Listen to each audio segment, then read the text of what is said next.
Welcome to our guide on DOM manipulation with JavaScript.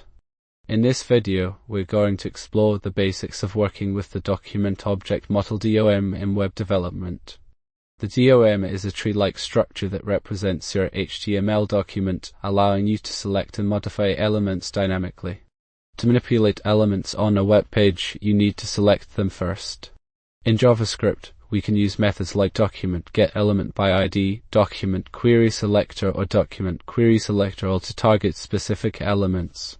Once you have an element selected, you can manipulate it using various methods. For example, you can add or remove elements, modify their attributes, or even change their text content.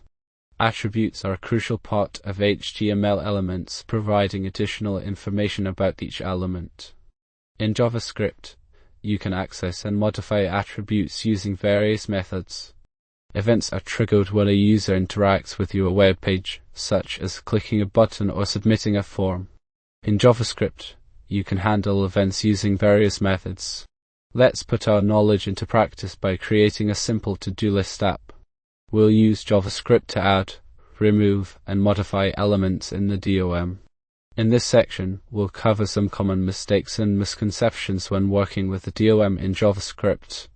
In this video, we've covered the basics of DOM manipulation using JavaScript.